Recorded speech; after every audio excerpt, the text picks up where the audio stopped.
जिस प्रकार यूट्यूब पे या सोशल मीडिया पे लोग ये बता रहे हैं, साधना को करने के लिए गुरु का होना अनिवार्य नहीं है। जैसे कि अप्सरा साधना हो गया, यक्षिणी साधना हो गया, किन्नरी साधना, इसी के समकक्ष जो साधनाएं हैं, तो इन साधनाओं में धड़ल्ले से प्रचार प्रसार हो रहा है कि मार्गदर्शक या गुरु की आवश्यकता नहीं होती है। तो ऐसे आप समझ लें कि मार्गदर्शक या गुरु के बगैर अगर आप साधना करते हैं तो आप साधना कर ही नहीं पाएंगे। हमने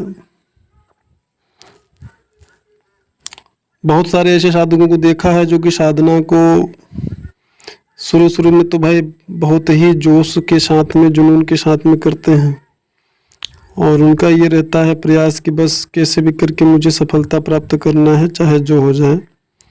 लेकिन धीरे धीरे करके उनका जोश और जुनून ठंडा पड़ने लगता है, और साधना के जैसे जैसे समय बीतते जाते हैं, कठिनाइयाँ सामने आती हैं, ऐसी स्थिति परिस्थिति बनती है, ऐसी पहेली अबूझ पहेली ऐसी सामने आती है कि उनको न चाहते हुए भी साधना को छोड़ देना पड़ता है, या फिर मन में इस प्रकार के विकार और विचार उत्पन्न हो जाते हैं कि वो साधना को छोड़ देते हैं। ऐसे मैंने बहुत सारे साधकों को देखा है। लोगों के मन में इस प्रकार के भाव आते हैं कि अरे यार ये सब कुछ नहीं होता है, सब बेकार है, बंद करो। कोई डर जाता है और डर करके साधना बंद कर देता है। अनुभव जैसे ही शुरू होते हैं लोग डरना शुरू कर देते हैं और साधना को बंद कर देते हैं। इसी प्रकार से हमने बहुत सारे साधकों को देखा भी है, और हमारा जो आने वाला वीडियो है उसमें हम एक साधक का और आने वाले समय में साधकों का अनुभव जो है थोड़ा बहुत डालते रहते हैं। वैसे तो व्यक्तिगत अनुभव को सार्वजनिक नहीं करना चाहिए, लेकिन ऐसे साधकों के लिए यह प्रेरणादायक होगा जो साधक साधना करना चाहते हैं या जो साधना कर रहे हैं, किन्हीं कारण वो सब साधना को बंद करना चाहते, साधना को छोड़ देना चाहते।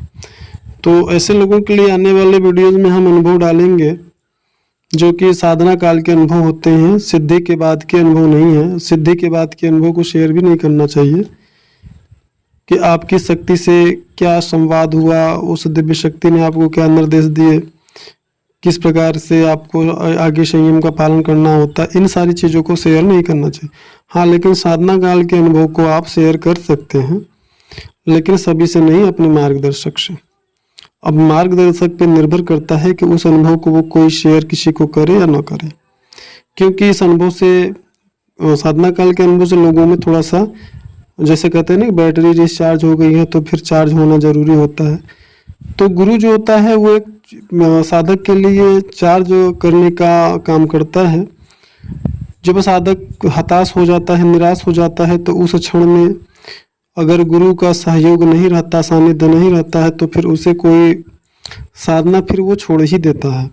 और जब गुरु या मार्गदर्शक होता है, वो भी नाम वाले गुरु या मार्गदर्शक नहीं, जो वास्तव में गुरु होता है, जिसने स्वयं उस साधना को पहले किया हो, उस मार्ग पे चला हो, तभी वो आपका मार्गदर्शन कर सकता है।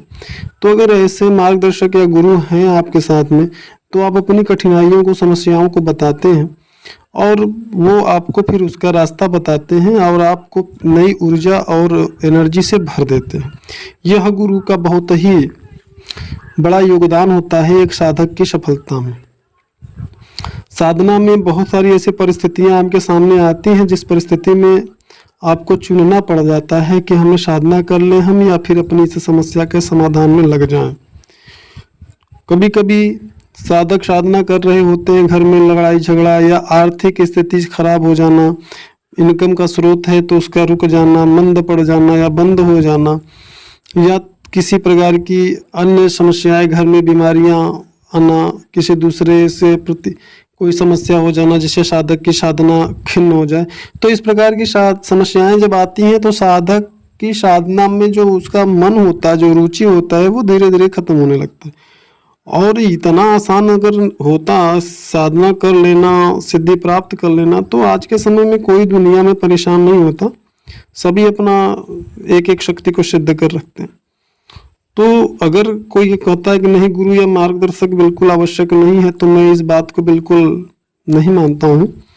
मार्गदर्शक और गुरु अगर आपको सफलता प्राप्त करना है तो अति अनिवार्य है। हाँ, केवल अगर मनोरंजन के लिए आप साधना कर रहे हैं तो फिर वो अलग बात है, फिर आप जिंदगी भर करते रहिए। लेकिन हाँ, अगर आप सफलता प्राप्त करना चाहते हैं तो एक गुरु या मार्गदर्शक ही आपको सफलता को प्राप्त करवा सकता है। लोग कहते हैं कि जैसे संगति आपकी होगी वैसा ही आपका विकास होगा, और जिस प्रकार के लोगों की संगत में रहेंगे वैसा आपको सफलता मिलेगी। तो गुरु अगर उस मार्ग पे चला हुआ है और उसके सानिध्य में है, उसके संपर्क में हैं आप, तो ये आप निश्चित मान सकते हैं कि आपको सफलता प्राप्त करने से कोई रोक नहीं सकता है। तो सफलता अगर प्राप्त करना है, साधना कोई भी हो, तो सर्वप्रथम एक सच्चे गुरु की तलाश करें। अब सच्चा गुरु कौन है, ये निर्णय आपके बुद्धि कौशल पर निर्भर करता है। इस वीडियो में इतना ही, मिलते हैं नेक्स्ट वीडियो में, तब तक के लिए नमस्कार।